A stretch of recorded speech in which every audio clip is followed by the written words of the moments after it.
Bien, je suis très heureux de pouvoir célébrer la Journée mondiale de la philosophie avec vous. C'est toujours une très belle initiative que l'UNESCO a eue et auquel on s'est adhéré tout de suite. Parce que pour nos 450 écoles de philosophie dans le monde, c'est un moment très particulier de pouvoir, encore une fois, et dans le monde aujourd'hui, célébrer cette philosophie dont on a bien besoin. Si l'UNESCO a mis en place cette journée, c'était parce qu'elle s'est rendue compte que la philosophie aidait à la confraternisation et au dialogue entre les gens et était un outil pour développer la citoyenneté et la coopération entre les gens. Nous ne pouvons qu'agréer là-dessus. Et en plus de cela, et c'est le sujet d'aujourd'hui, la philosophie nous aide à nous rencontrer nous-mêmes et par là même pouvoir rencontrer les autres et être avec les autres. Donc c'est un double jeu et une dialectique très importante si on veut préserver de l'humanité et dans ce qu'on fait, dans ce qu'on vit, dans des temps qui deviennent de plus en plus inhumains et violents. Donc c'est quand même extraordinaire de pouvoir parler de la philosophie devant autant de monde par rapport à l'époque où on est. Oui. Donc je vous remercie déjà d'être là et on verra après. Alors, d'abord clarifions. Il y a deux formes de travailler la philosophie, ou de traiter la philosophie. Dans notre monde contemporain et moderne, la philosophie est devenue une institution académique. Elle est enseignée dans les universités, à la fac, et c'est une question de connaissances. Pas de se connaître, mais des connaissances. Et d'apprendre, et c'est bien, ces connaissances et surtout une certaine manière de réfléchir.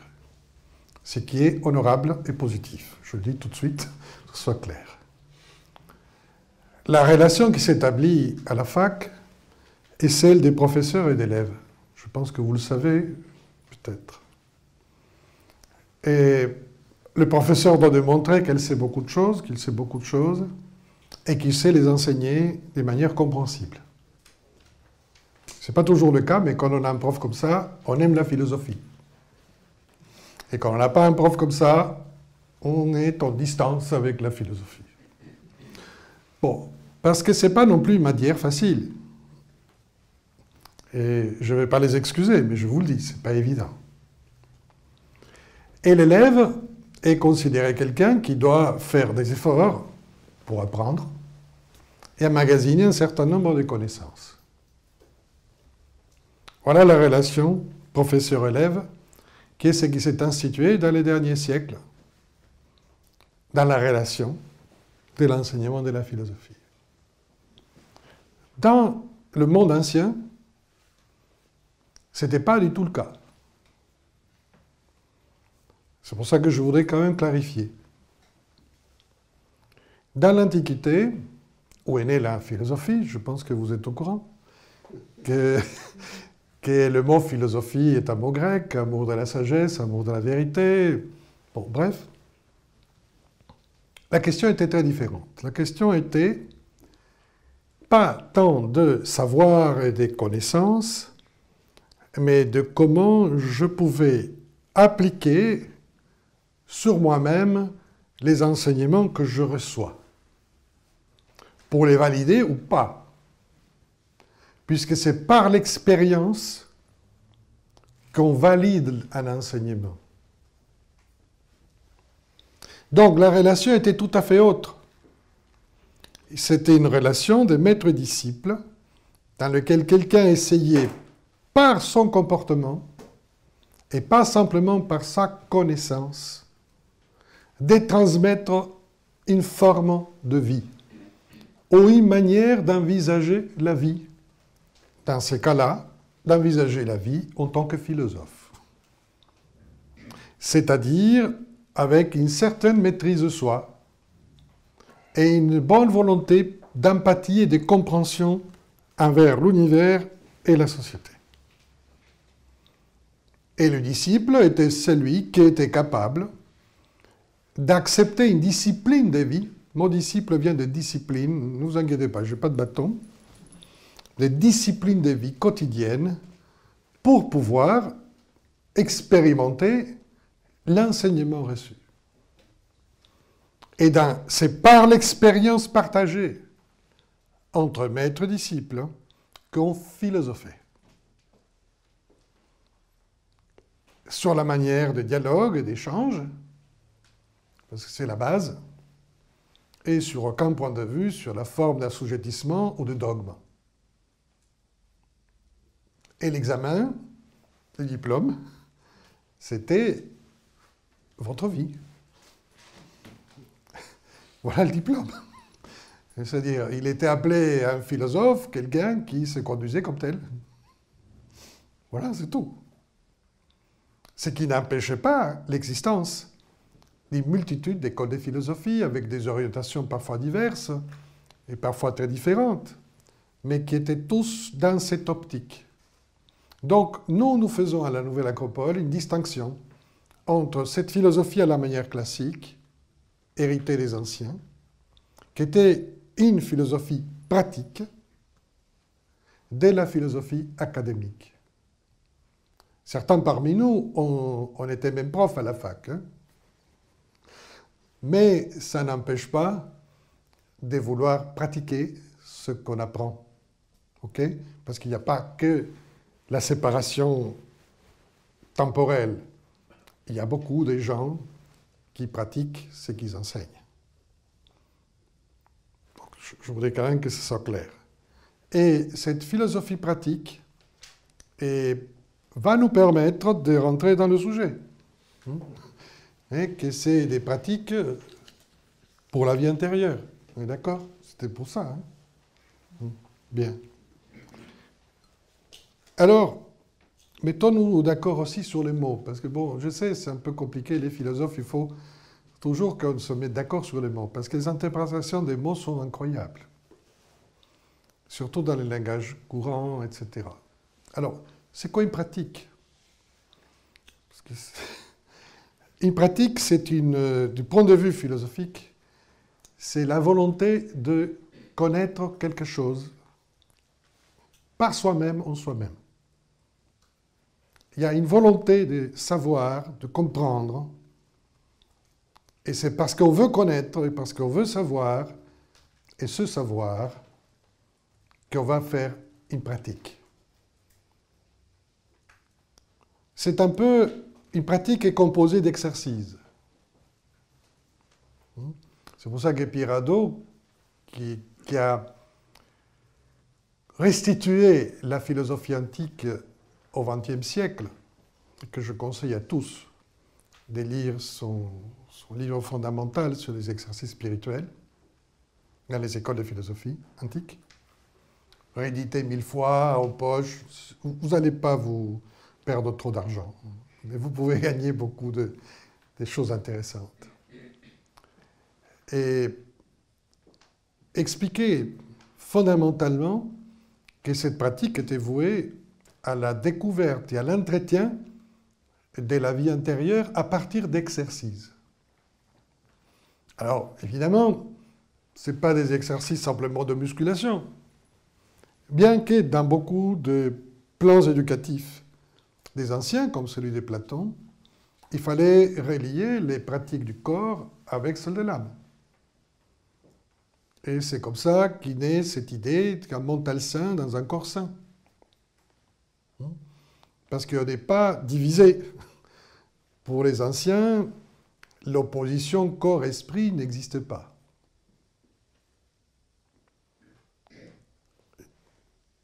Après, le christianisme et d'autres traditions ont séparé le corps de l'esprit.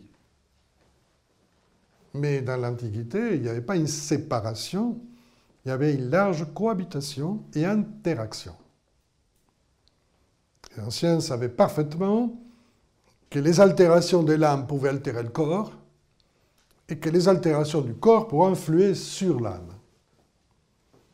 Et que par conséquent, bon, il fallait voir comment cette coexistence devenait harmonieuse. Un exercice est une mise en mouvement pour atteindre une finalité.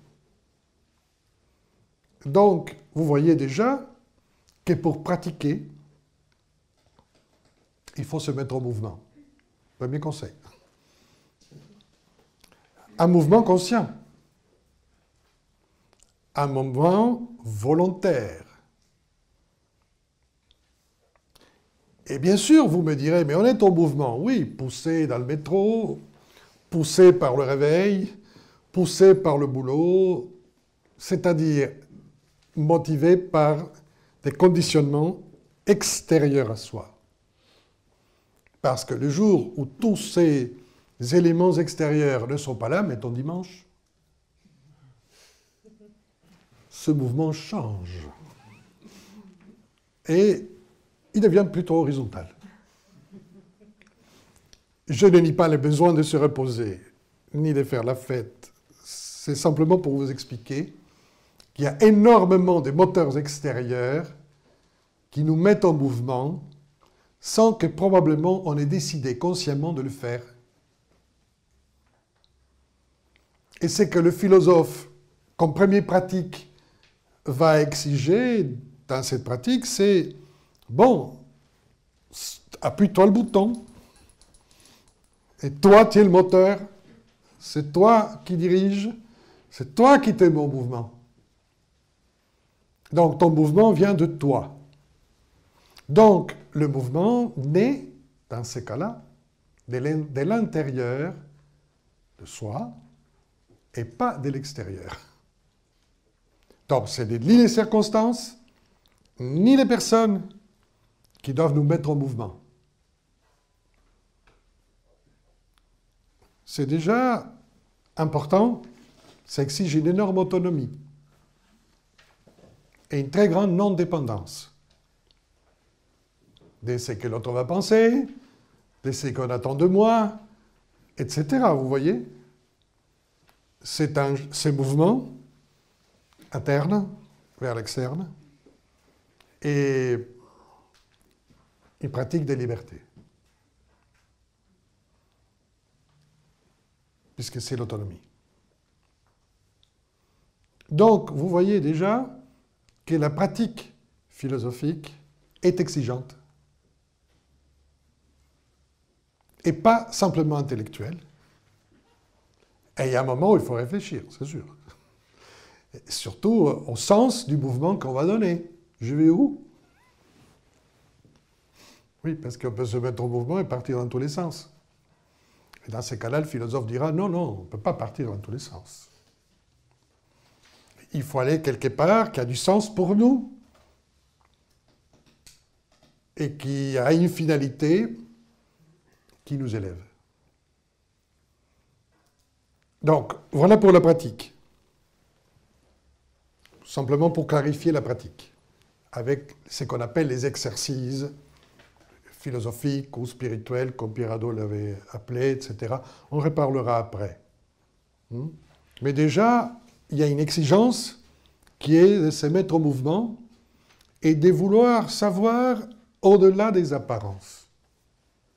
De ne pas vouloir rester à la première idée, à la première émotion, de ne pas rester à la surface.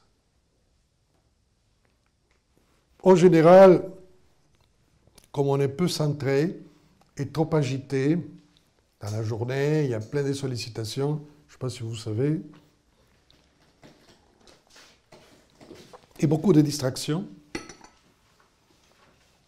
Nous restons en surface au niveau de nos pensées et de nos ressentis. On ne creuse pas assez. D'accord? Et donc, la pratique va nous amener à regarder les choses avec un tout petit peu de profondeur. Et cette profondeur ne peut venir que de nous-mêmes. Et c'est pour ça qu'on parle de l'intérieur. Il y a en nous un être extérieur, un homme extérieur, qui est notre façade, hein, nécessaire. Le visage, nos comportements, notre caractère, tout ça est extérieur. Mais à l'intérieur, il y a autre chose qu'on doit découvrir et sur lesquelles il faut se centrer. Alors, comment ils avaient, d'une façon très simple, hein, je dis, défini l'origine de la vie intérieure? Comment ça se met en place? Par la vie morale. Attention, nous ne parlons pas de moralité, de moralisation. Je vais vous l'expliquer. À partir de l'époque de Socrate, apparaît une échelle des valeurs. La valeur suprême, au sommet, c'est l'idée que tous les êtres humains veulent être heureux. Et que par conséquent, le bonheur est la finalité ultime de tout être. Le bonheur consistant à trouver quelque chose en soi qui, malgré les circonstances, nous permet de garder une certaine joie. Et surtout la certitude de que ce bonheur, ou cet état intérieur, personne ne peut nous l'enlever. Puisque finalement, ce qui nous rend nous-mêmes, personne ne peut nous l'enlever. Ni qui nous sommes, personne ne peut nous l'enlever. Mais ils disent, pour arriver là, de manière stable, et ce mot s'appelle bonheur en grec eudaimonie, hein, c'est-à-dire vient du mot daimon. Vous savez que Socrate avait un génie, un daimon, mal traduit par démon. Ce n'est pas un démon, hein, c'est une conscience. Le daimon est une conscience qui lui disait toujours « ça, il ne faut pas le faire. Ça, c'est mieux de ne pas le faire. » Il ne disait pas exactement quoi faire, il fallait trouver. Mais au moins, c'est une alerte. Ou, attention, non, pas ça, pas par là. Disons, c'est une voix discernante qui met une sorte d'alarme quand on va mettre les pieds dans le plat. Voilà. Peut-être vous l'avez entendu une fois, ou deux, et d'autres, vous ne l'avez pas entendu, vous avez bien mis les pieds dans le plat. Mais voilà. Mais c'est la base de la pratique, parce que la pratique est un exercice, donc il y aura des échecs. Hein, je ne vous ai pas dit, mais parfois on peut avoir des échecs dans la pratique. Si on expérimente, on recommence, donc il faut une certaine capacité de résilience.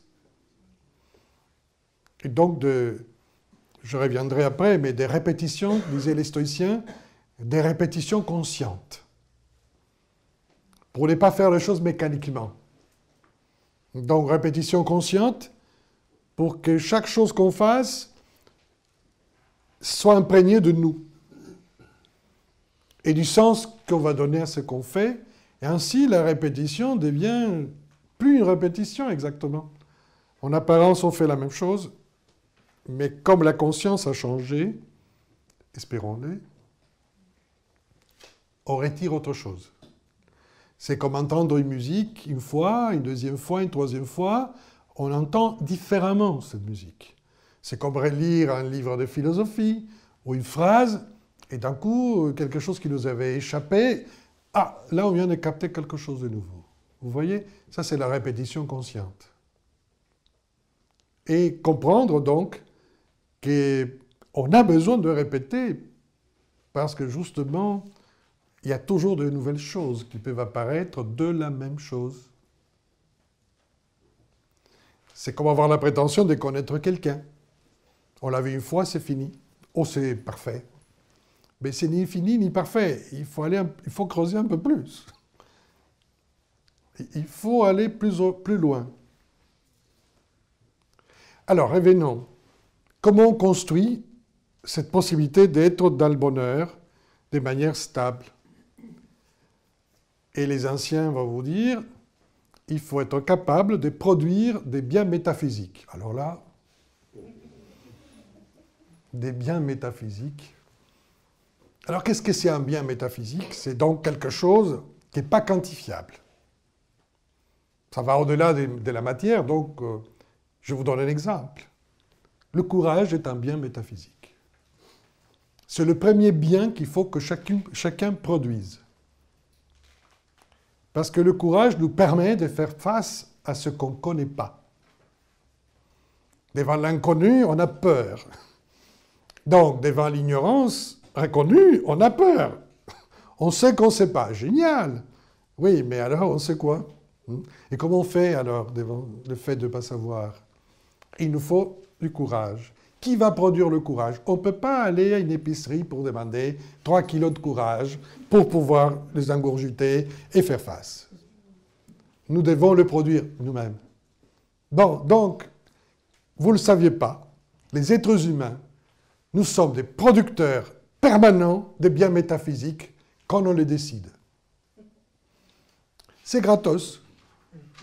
Ça ne s'achète pas. Ça ne se loue pas. Et c'est que nous-mêmes qui le produisons. Et donc, ce premier bien est donc le courage. Et donc, pour pratiquer la philosophie, il faut penser que vous vous lancez une aventure vers l'inconnu de vous-même et vers l'inconnu de l'univers et des autres. Donc, il faut oser le courage. Franchir des barrières et accepter parfois l'échec, de perdre, de ne pas savoir, etc. Il faut être courageux. Parce que c'est un combat interne pour se vaincre. Le deuxième bien métaphysique s'appelle la tempérance ou la modération. Dans les temples de Delphes, il était inscrit « rien de trop ». Ni trop peu, ni trop trop. C'est pas facile. La modération implique une harmonie, un équilibre. Aujourd'hui, que nous préconisons la sobriété, c'est pas mal. C'est ça la modération. Consommer sobrement, agir avec sobriété, construire avec sobriété. C'est-à-dire ne pas gaspiller. C'est bon. Bon, ça c'est aussi un bien métaphysique. Déjà, le courage, ça va parce qu'on y va, mais modéré en même temps. Un courage tempéré, en musique tempérée, pas facile. Et vous pouvez ajouter maintenant dans l'échelle un troisième bien métaphysique à produire, qui serait le fait de la probité. Être honnête, être juste. Ne pas tomber dans la fragilité d'une corruption quelconque. Je ne parle pas des grandes corruptions que tout le monde connaît, mais on se corrompt chaque jour un peu. Ah, mais bon, c'est une petite faiblesse, allez, poum. Oui, donc arriver à la probité réelle, à cette honnêteté intérieure, pas facile. Mais il faut la produire. On va plus loin dans la fabrication, dans notre fabrique, n'est-ce pas, de biens métaphysiques, et on va arriver à ce que les Romains appelaient la pietas, c'est-à-dire être concerné par quelque chose d'autre que soi-même.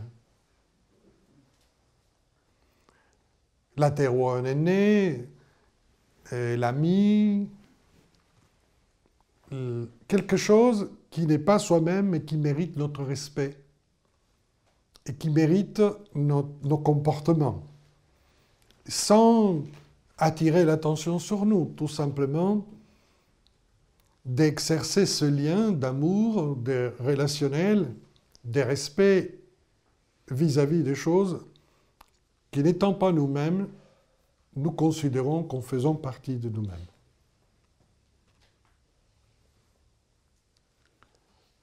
Et enfin, après de tout ça, apparemment, on devient un peu sage. C'est-à-dire, le sage n'est pas considéré celui qui sait le plus. Rassurez-vous. Et ça ne s'obtient pas dans une encyclopédie. Le sage, c'est que dans une circonstance quelconque, c'est ce qu'il faut, ce qui va faire bien. Faire le bien et la sagesse. C'est un exercice hyper compliqué. Parce qu'il faut que ça vous fasse du bien et que ça fasse du bien aux autres. Et dans ce cas-là, c'est bien. Bon, vous réfléchirez. Donc, la base de la vie intérieure et de l'espace producteur est celui de cette, justement, capacité à produire ces biens métaphysiques. Que vous voyez de loin ne sont pas du tout moralisateurs parce qu'ils construisent un comportement, une conduite de vie vis-à-vis de soi et vis-à-vis des autres et qui nous oblige à nous engager dans la vie d'une certaine manière et pas d'une autre.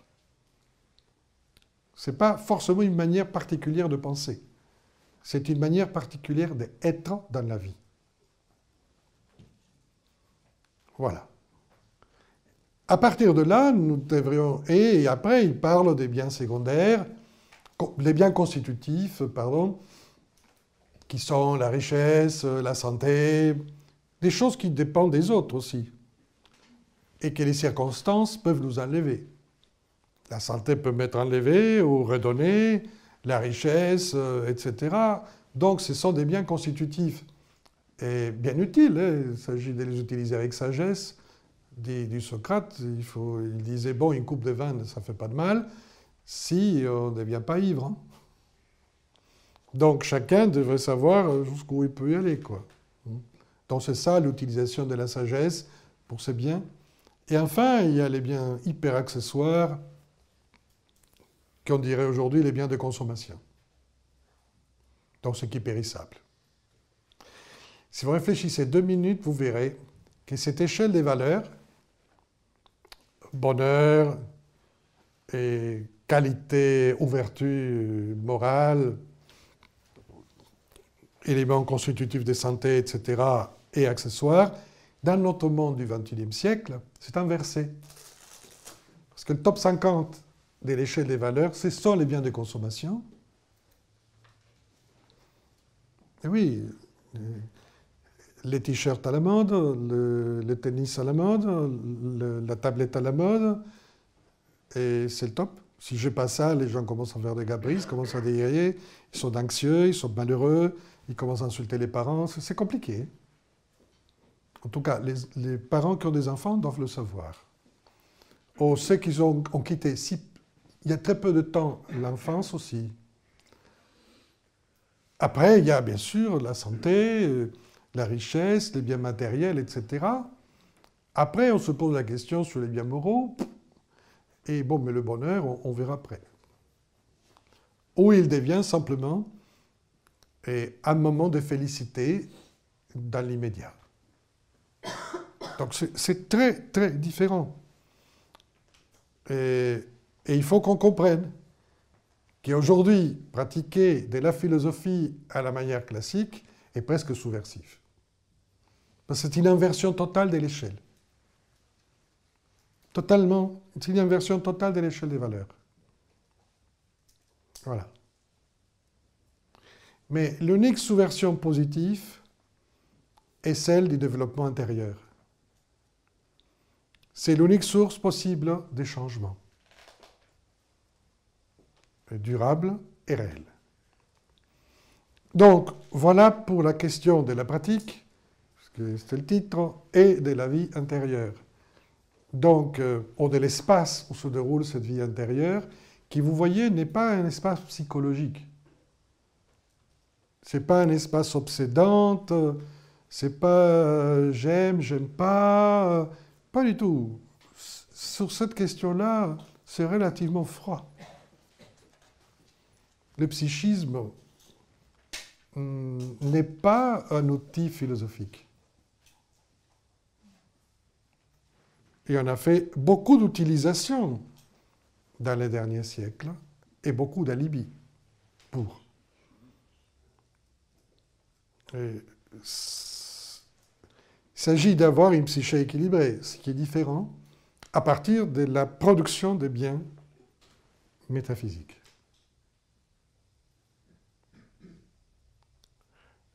Alors, un dernier point avant de quand même m'asseoir. Il se pose le problème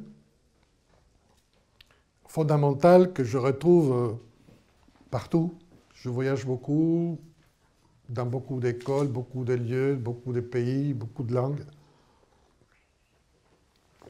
Et je trouve toujours que les gens, quand on parle de tout ça, bon, mais regardent avec une certaine condescendance et gentillesse, et par rapport à la pensée. Ils disent, bon, mais c'est pas mal, ça, c'est intéressant. Et ils se disent, bon, mais moi aussi, je vais me mettre dedans. Bon, mais tant mieux. Hein. Et on ne peut qu'être heureux. Hein. Et d'un coup, les mois passent et je pose la question, et comment ça va? Finalement, je n'ai pas pu faire quoi que ce soit de tout ce que j'ai décidé. J'ai pris des bonnes décisions, j'ai fait des bonnes réflexions, et d'un coup, je n'arrive pas à les appliquer. Nous sommes capables de penser de manière magnifique, et même de nous enthousiasmer affectivement devant des choses que nous considérons justes, valables, importantes, intelligentes pour nous et pour les autres. Et quand il faut passer à la pratique, il y a toujours une raison, une procrastination, un retardement. Il y a toujours quelque chose qui fait que non, aujourd'hui, je n'ai pas pu. Donc, la question de la pratique est véritablement un problème. C'est-à-dire, passer de la réflexion, de l'enthousiasme, de l'émotion à la pratique, apparemment, pose des difficultés. Alors, soyez rassurés. Les Grecs, déjà à l'époque de Platon, avaient constaté la même chose chez certains ou plusieurs. Et ils l'avaient bien défini, et ils l'ont très bien défini, avec un mot, barbare parce qu'il est grec hein, pour nous, akrasie. L'akrasie veut dire la non-gouvernance. Donc, quand quelqu'un a la procrastination, c'est-à-dire la difficulté de mettre la main à la pâte, etc., ça veut dire simplement qu'il est sans gouvernance.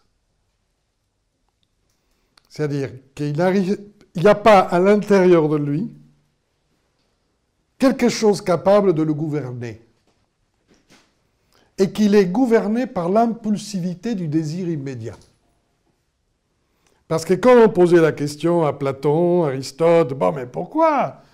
Mais parce qu'ils cèdent à leur impulsivité immédiate, à leur désir immédiat. Et ils n'ont pas la patience suffisante. Et ils tombent dans le panneau. Et donc, le fait d'être dans l'immédiateté et des impulsions, pulsions, fait que la personne va commencer à procrastiner et laisser pour plus tard ce qui est essentiel. Ça arrive d'une façon pour que vous compreniez mieux. Vous avez entendu parler du grignoter, du grignotinage, qu'il ne faut pas grignoter entre les repas. Bon, chaque fois que vous faites impulsivité. Donc, vous avez quitté la discipline interne. Et vous me direz, mais non, c'est un petit bout de rien du tout. Parce que notre mental désirant, il y a le mental intelligent, il y a le mental désirant. Et le mental désirant l'emporte plus souvent que le mental intelligent, ou discernant.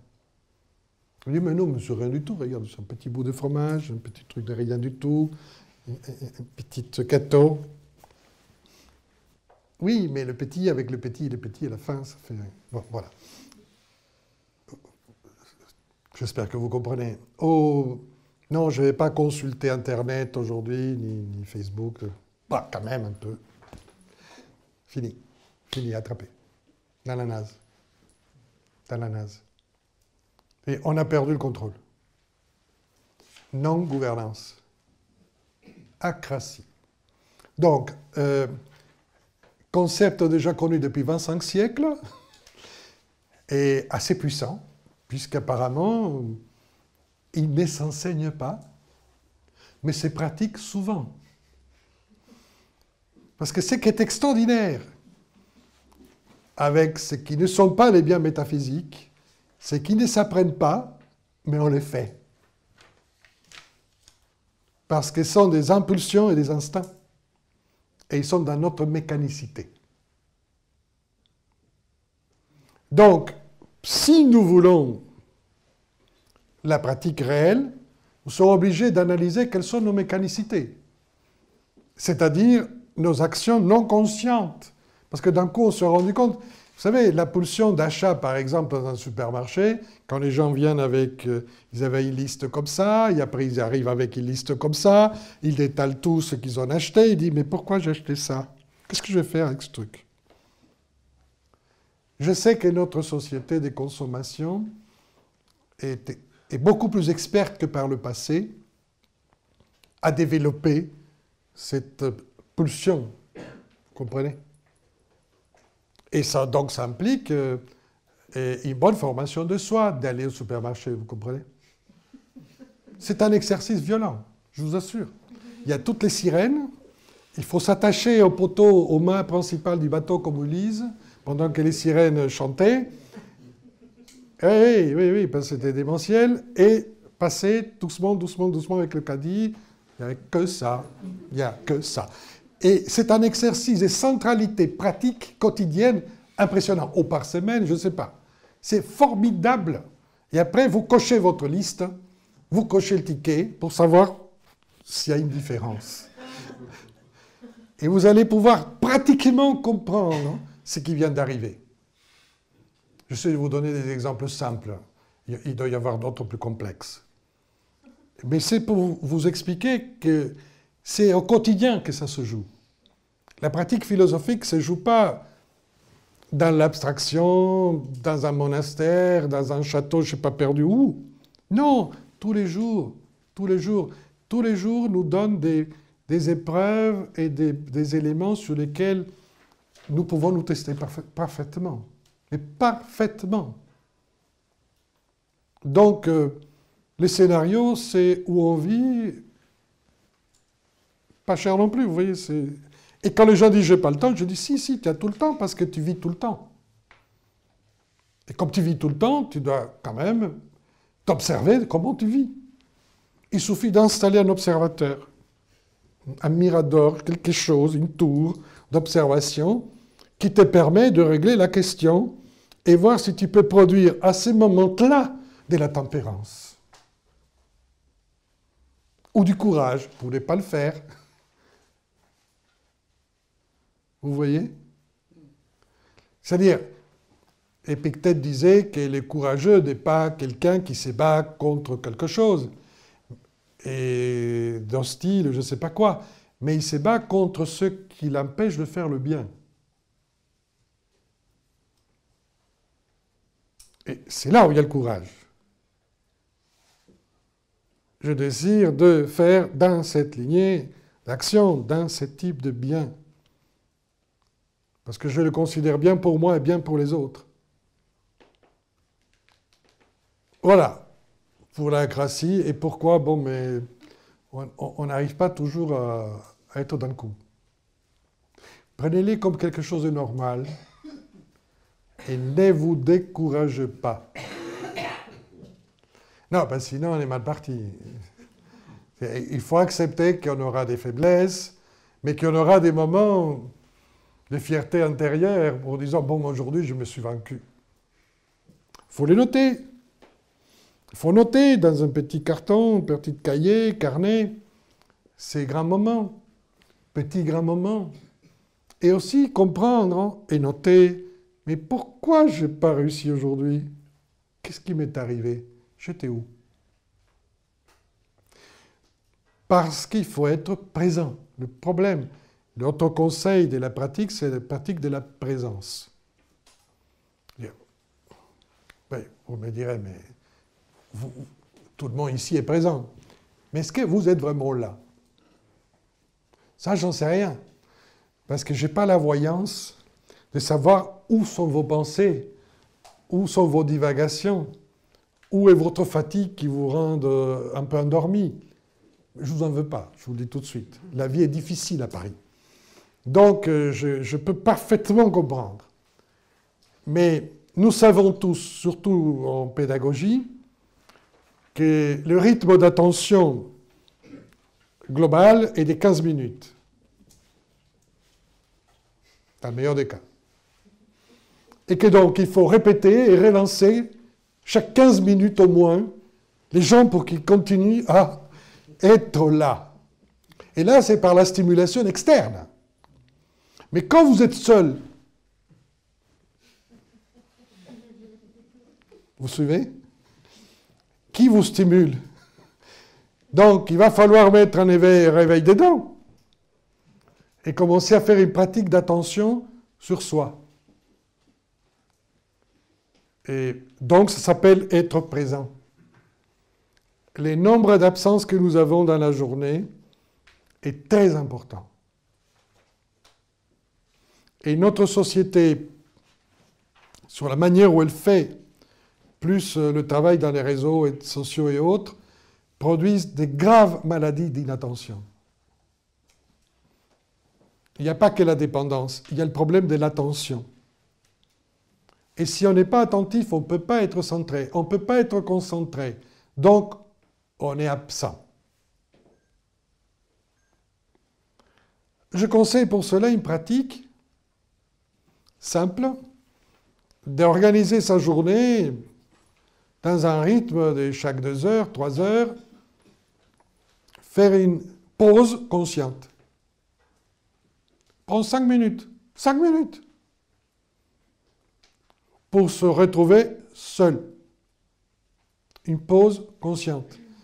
Avec peut-être la contemplation d'une image, la visualisation de quelque chose, une respiration lente, quelque chose qui nous relie à nous, à nouveau.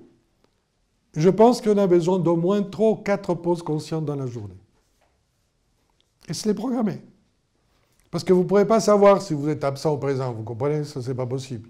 Donc le mieux, c'est de dire, bon, mais je fais une pause consciente.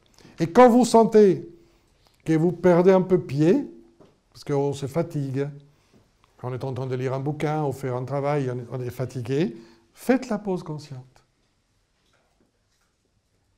5 minutes. Avec respiration très lente dans le hara, immobilité, tranquille. C'est dire bonjour, tu es là. Et quand vous vous réveillez, dites-vous si vous êtes vraiment là. Il est très important de savoir qu'on est là. Et de le constater. Touchez-vous de temps en temps, dites, ah oui, je suis là. Je suis là. Bon. J'ai déjà passé l'heure. Hein. Mamma mia. Bon, alors. Non, j'ai pensé. Non, non, non, mais ça va, mais il faut respecter tout le monde. Et d'accord. Je me suis. Dans le chapitre que j'ai fait sur le livre de la philosophie comme mode de vie, j'explique qu'il y a 3 grandes peurs et à propos de la vie intérieure que je constatais dans les 50 ans de stage que je fais. Donc j'ai quand même une statistique scientifique et avec énormément de groupes, des pays très différents, etc. Et dans lesquels je constatais qu'il y a 3 peurs essentielles. La peur du vide, la peur du silence et la peur de l'immobilité. Certains, c'est qu'une seule de trois peurs, et d'autres, c'est tous les peurs. Voilà. Je vais vous le répéter, ne vous inquiétez pas parce que c'est le sujet central. Le silence, le vide et l'immobilité. Silence, vide et immobilité. Parlons rapidement de cela, ou lentement, je ne sais pas. Dans le cas du silence, il faut comprendre que le silence est très important pour élever l'esprit. Le plus grand silence n'est pas à atteindre parce que personne ne dit rien, ou parce qu'il n'y a pas de bruit. La question, c'est de faire le silence en soi. Est-ce que vous avez constaté qu'il y a parfois il y a quelques blabla à l'intérieur? Blabla, blabla, blabla, blabla, blou-blou, blibli, bliblou. Bien. Donc, il faut apprendre le silence des dents. Bien. À quoi sert le silence? Quand je parle, je fais exprès des silences entre mot et mot, entre une phrase et une autre. Qu'est-ce que ça permet? Ça permet que vous puissiez me comprendre. Parce que je commence à parler trop vite. C'est fini. OK? Et la musique? Et la musique, il faut des sons et un silence.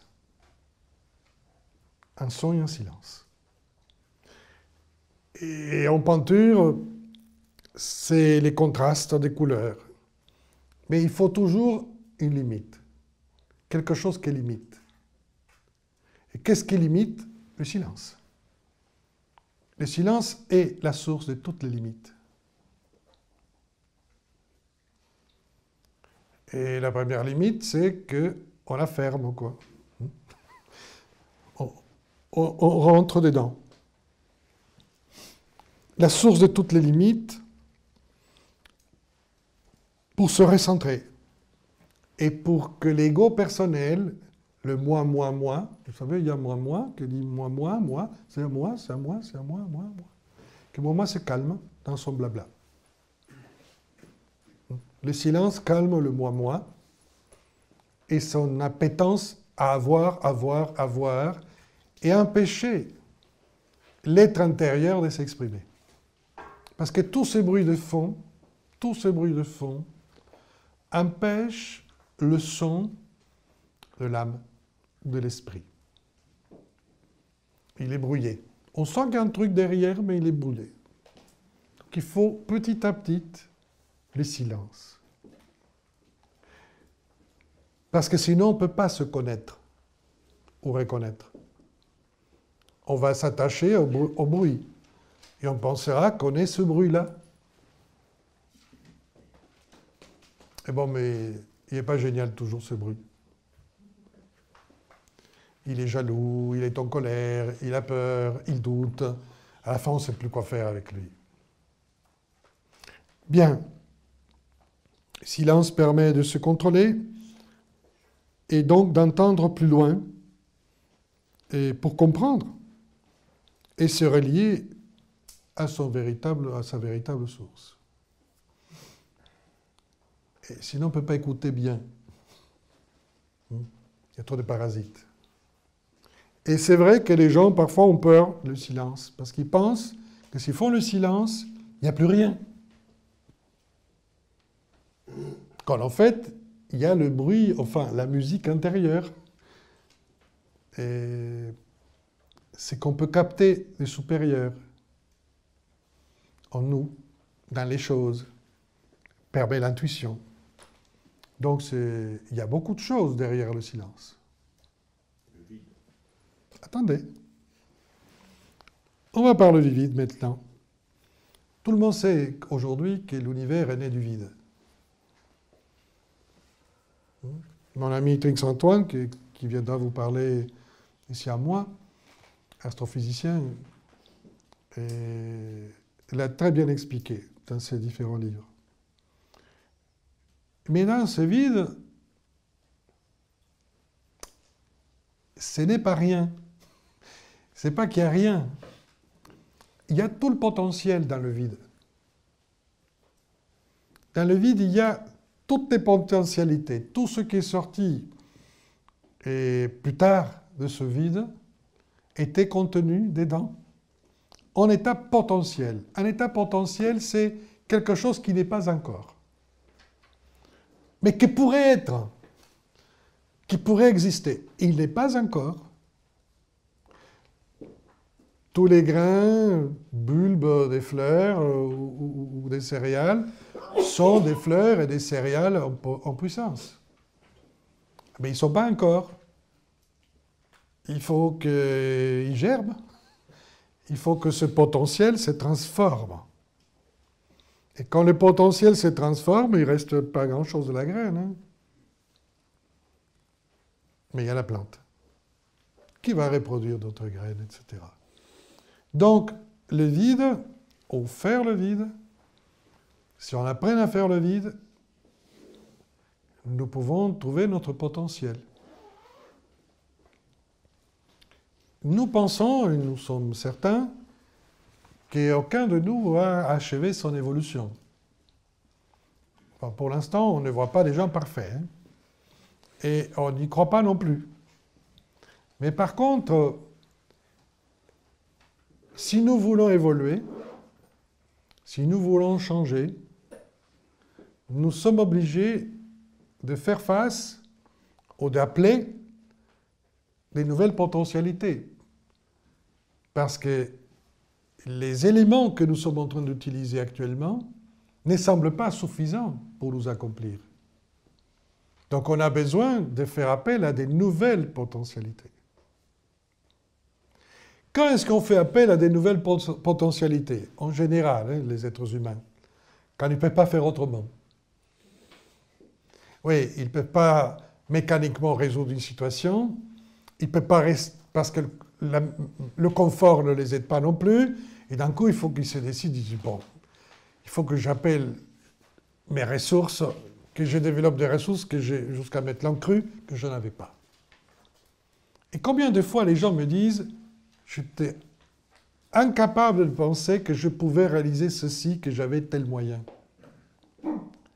Donc, c'est les épreuves qui mobilisent le potentiel. Paradoxalement, les difficultés, les douleurs. Si la conscience s'élève, notre possibilité de convoquer le nouveau potentiel est rapide. Et nous pouvons le mettre en place avec grande clarté.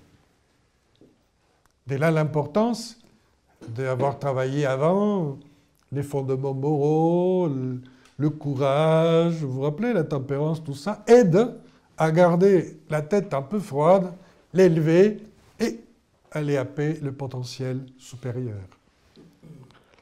Donc, c'est intéressant, cette histoire du vide, qui permet de sortir des idées circulaires, d'accueillir l'essentiel. Et l'immobilité, dans beaucoup de pratiques, notamment orientales aujourd'hui, mais aussi à l'époque grecque et romaine, l'immobilité était symbole de l'état d'extase. On raconte une anecdote, une histoire réelle de Socrate.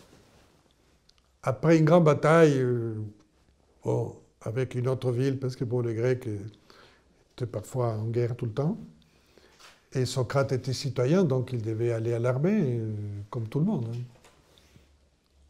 Et bon, au lieu de faire comme tout le monde, qui retournait au campement, s'asseoir, boire, fêter la victoire, etc., il est resté figé, totalement immobile. Et il y avait des gens qui le connaissaient, et comme Alcibiade et d'autres, qui sont allés voir dans la forêt, et il était là. Et il semble-t-il qu'il est resté presque une journée, immobile. Et après, il est revenu. Bonjour, comment ça va? En général, ces gens qui vivent des expériences fortes ne se raconte pas. Et donc, je donne cette anecdote pour que vous sachiez que cette pratique de l'immobilité n'est pas simplement orientale. Simplement, ils ont gardé la pratique de l'immobilité. Et donc, ça vient par l'Orient, très bien, on la récupère. Et l'immobilité permet un grand enracinement. Parce que si vous n'êtes pas dans votre centre, et comme je dis souvent dans la pratique, assis sur vous-même, oui, vous êtes là, si vous êtes comme ça, vous n'êtes pas assis sur vous-même et vous êtes trop élevé. Mais si vous vous mettez là, vous vous asseyez, vous êtes assis. Et si vous savez trouver que ce n'est pas trop loin, trop en arrière, donc vous êtes assis, vous pouvez rester immobile longtemps. Ce sont des simples postures. Parce que le corps est préparé à l'immobilité. Et à partir de l'immobilité naissent tous les mouvements. Du vide naissent toutes les énergies potentielles qui vont devenir des réalités. Le silence permet de faire les limites. Et l'immobilité permet de développer des nouveaux mouvements à l'intérieur de soi. Parce que plus vous restez immobile, l'énergie circule mieux. Beaucoup mieux. Et donc vous êtes baigné dans une énergie. Et donc petit à petit, vous récupérez les moyens. Tout simplement en étant immobile. C'est génial, non? Enfin, moi, je trouvais ça toujours extraordinaire. Et ça m'a permis de très belles expériences. Donc, pratique du vide, du silence, de l'immobilité, bon, étant bien assis, bien sûr, comme je viens de le dire, mais vous pourrez le pratiquer avec Lionel. Il est théoriquement bon pour l'immobilité. Bon, on verra. Mais c'est important, je pense, de récupérer des choses qui nous donnent une très grande autonomie. Et tout ça va vous donner plus de confiance en vous. Parce que ça ne dépendra pas d'autrui. Vous pouvez avoir un bain énergétique, gratos, des captations, de l'autolimitation. Moi, je trouve ça pas mal.